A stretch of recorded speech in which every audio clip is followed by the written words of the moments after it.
Government of Kenya has scrapped off the 20% excise tax charged on locally assembled vehicles.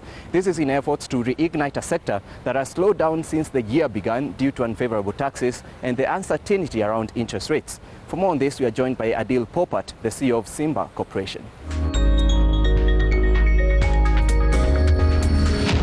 Let's talk about the vehicle market in Kenya.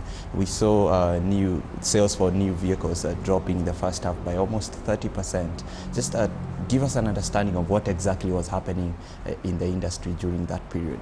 Okay, I think there are quite a few factors that have affected vehicle sales, new vehicle sales in the country, and I think also used are having the same problems. One is that the financial markets have become very tight. So I think people have become more cautious.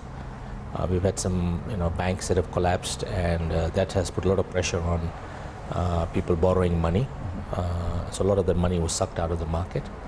On top of that, they have had this excise duty that was very low, and then it was raised again. So I think that's created a lot of confusion in the market, and people are kind of waiting and seeing if there's another change. And then, of course, this interest rate cap has also given a lot of confusion to the market.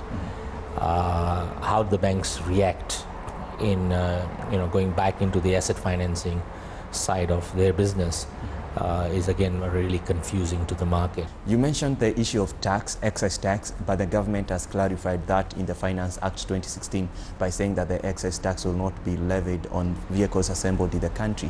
What will be the impact of that? Initially, I genuinely believe there is a disconnect between the revenue side of government and the economy side of the government. And I think the economy side is losing that battle because the government is very keen to match its targets in revenue collection. And so when that happens, generally, I think people get confused that we get to collect money from a smaller economy. And I think that's exactly what's happened. Take whatever you can out of the system, fill up the hole that we've created in revenue collection. And I think that's what happened in the previous bill that was there. Change the excise duty, which initially was never on assembly cars, charge them 150,000 shillings, and they'll pay. Okay, but what it did is it told the market that, hello, this is not becoming affordable. Then suddenly they decided, no, this is not enough, we need to do more. And if you remember previously, they had brought this lower excise duty on imported expensive cars, which made those cars very cheap, but they lost a lot of income there. So somebody in the Ministry of Finance didn't get it right, okay? And for us, for example, we did not sell assembled vehicles for close to 7.5 weeks. Why? Because we said we can't afford to build and pay 20% excise. The economics don't make sense. So I think this message is not coming out very clearly. And there's a disconnect between industrialization and finance. They're not talking to each other. And I think that is a real problem that I think our government needs to do, because this is the manufacturing hub of Eastern Africa.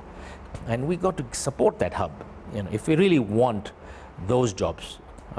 Because remember, a job through manufacturing is worth maybe 10 in service. It is really powerful for an economy like Kenya. So I think now we are now back in the old system where there is no excise duty, and already we can see that sales are starting to improve.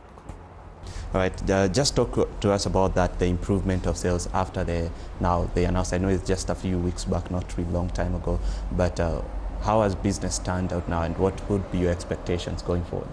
So I'm expecting, like I said, very slow growth. Remember that you had excise duty, okay, depressed the market, and then suddenly you had an interest rate cap, which is basically saying to the market, we will only lend to those people at a risk profile that can borrow at 14%. What happens to those guys whose risk profile is high? I don't think central bank has thought through that everybody's risk profile is not the same. So the guy that you're giving at 14%, where the margin that you're giving the bank is only 4%, right? Will they lend to those people? And I think, again, there will be a secondary market that will now develop, where banks will not be able to lend at a higher rate, okay, and the secondary market will come in. How that will develop, I'm not sure, but I think definitely it will come up. And then the guys who are borrowing at 18%. Will still borrow at 18%, but they'll borrow from outside of the system, right? So it could be a finance house that comes along and says, we'll take the risk, okay, and take that risk profile. So I think that overall will pan out, but it'll take time. What's the level of investor interest in Kenya's motor assembly industry? Because you're seeing companies like Volkswagen saying that they are going to resume manufacturing in the country. I think the interest in Kenya as a hub for manufacturing is immense. I mean, we have Mahindra on top of our necks to start assembly. I was just in Paris, and Renault is desperate to come into the market. Mitsubishi is very interested in coming into the market. We've just introduced 3 new models of the Fuso truck, which is already there, and we're already producing, and we will be producing more models.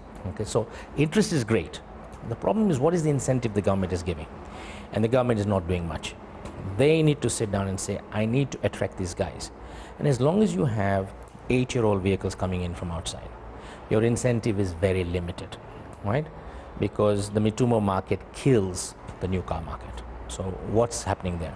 The other area where we need to talk about is volume. Any manufacturer coming in will be looking for volume.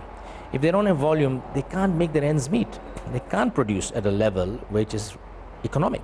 So they need to come and say, right, fine, we will reduce the age of the vehicles to a certain level, so volumes for new cars increases, so that, you know, a model, because we can start one model at a time, can be produced. And today, you know, if you don't have 1,000 to 1,500 units of one model, economically it becomes very difficult. Now show me one model that you're selling 1,500 units. Very few. We have one. Okay, I don't think anybody has any other. One model. So it's going to be very tough. So I think the government needs to get very serious. I mean serious, and sit down and say, what do you guys need? What incentives do you need? And then we will have a complete manufacturing hub. And of course, lastly, you need an East African territory to work well. Can we produce here and supply to Uganda? Under the present rules, you can, but then Uganda blocks, Tanzania blocks. We need those blockages removed. When we look at the motor industry in Kenya, we are seeing Ethiopia in sight because they have increased their production capacity.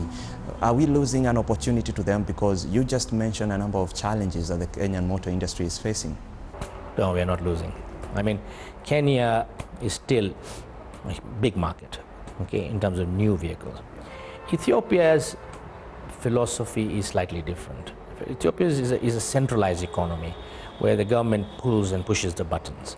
I think the big growth will come when the Ethiopian economy opens, becomes more private, where private entrepreneurs comes and drives the economy. Then I think it's going to be a very powerful country. I think what the government is doing is now setting it up, setting up the infrastructure, setting up manufacturing, industry, etc. And then at some stage they will have to decide, do we open it up? You can see what's happening in Ethiopia already. There is some political tension and stuff. And it's happening because the economy is closed. I think at some stage they need to open that economy up. There are 95 million people, extremely resourceful people. They will give manufacturing every incentive they need to give because they don't have nothing, you know. And I got 1 or 2 small assembly plants which are doing very little, you know. So, I mean, we are very keen on Ethiopia. We think Ethiopia is a market we should be in, okay. But it's a difficult place to do business. Kenya is a great place to do business in. Why can't we do more here and compete and actually ship to Ethiopia?